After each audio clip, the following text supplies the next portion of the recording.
새로운 습관을 만들기 위해 유명한 방법이나 베스트셀러를 봐도 나에게는 효과가 없다고 느낀 적이 있으신가요?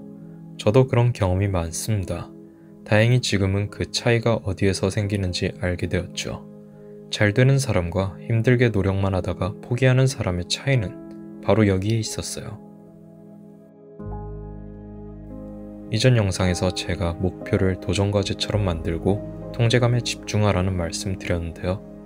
저는 누가 이런 걸 알려준 게 아니라서 통제감이 쭉 유지된 게 아니라 그 이후로도 포기하고 다시 시작하고 계속 반복하다 보니 완전히 자존감은 바닥이었어요. 뭔가 감은 왔는데 대체 왜 꾸준히 할 수 없을까? 뭐가 잘못된 걸까?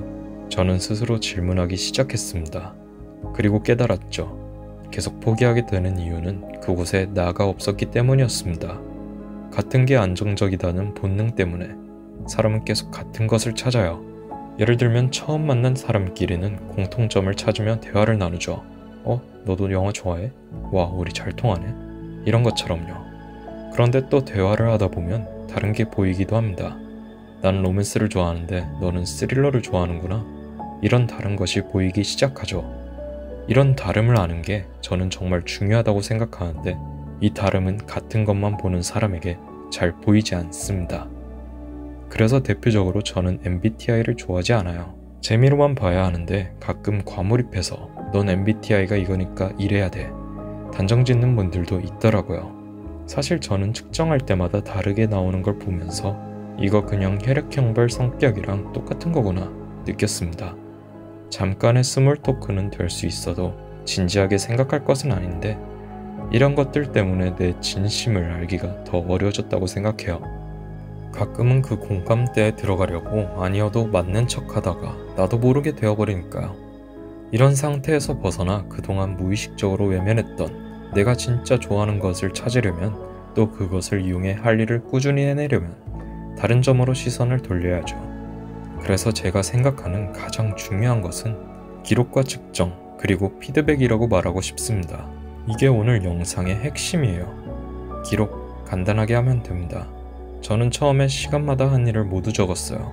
그리고 하루의 마지막엔 오늘에 대한 평가를 간략하게 했습니다. 그리고 측정으로는 할 일을 1시간을 세어봤죠. 몇 시간이나 오늘 의미 있게 보냈는지 봤습니다. 그런데 이건 오히려 독이 됐어요. 하루 종일 놀기만 하고 할 일을 하는 시간이 생각보다 너무 적다 보니 부정적인 생각이 커지더라고요. 그래서 방법을 바꿨습니다. 그냥 할 일에서 기준을 하나 정해놓고 그것만 측정하는 겁니다. 예를 들어 책을 읽는다면 내가 한번 집중할 때 몇 분이나 되는지 이런 것을 측정해보는 거예요. 사람마다 집중이 잘 되는 다른 이유가 나올 겁니다. 좋아하는 분야의 책을 찾게 되어서 나에게 진짜 도움되는 책을 찾아서 아니면 타이머를 켜놓고 읽어서 등의 각자 다른 답이 나오겠죠. 이 과정을 반복하면 나에 대해 더 잘 알게 되고 나를 더 쉽게 움직일 수 있게 되는 거예요. 단지 종이에 적고 생각하는 시간을 가졌는데 말이죠. 완전히 달라집니다.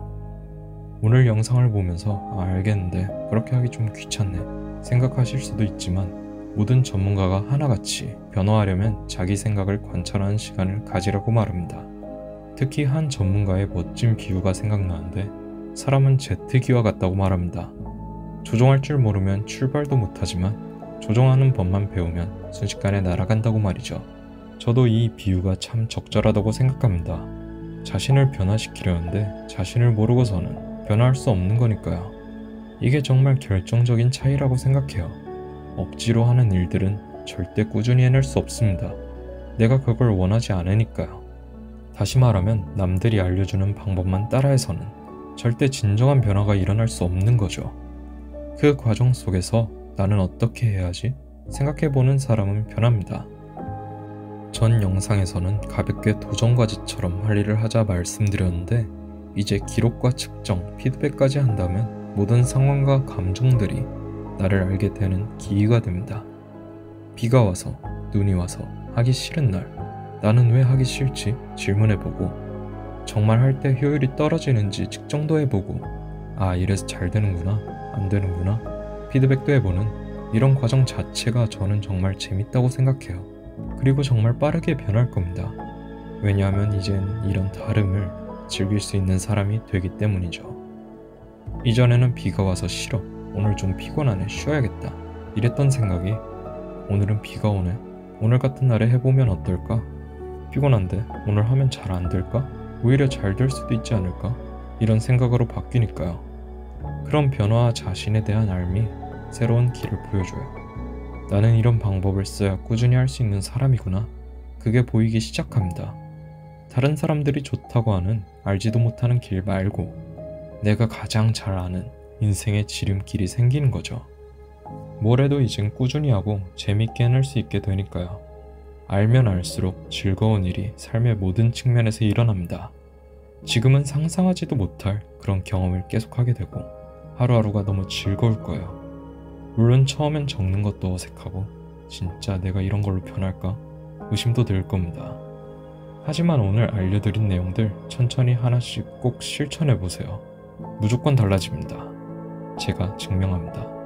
매일 놀던 사람에서 인스타도 하고 전자책도 쓰고 이렇게 여러분과 만나기 위해 유튜브 영상도 올리고 있잖아요. 저도 처음엔 아무것도 하기 싫은 의지력이 바닥인 학생일 뿐이었습니다.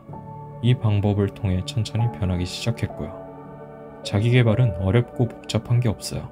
쉽고 강력한 방법을 따르면 됩니다. 그러니 여러분도 꼭 기록과 측정, 피드백을 해보세요. 하루 10분이면 충분합니다. 매일 하지 못해도 괜찮아요. 나를 알아갈수록 인생의 모든 측면에서 더욱 좋아지기 시작할 겁니다. 새해 목표를 이루는 것쯤은 식은 죽 먹기로 생각될 정도로 말이죠. 실천해보시고 여러분의 경험을 댓글로 남겨주세요. 미리 감사드리겠습니다. 섭이었습니다.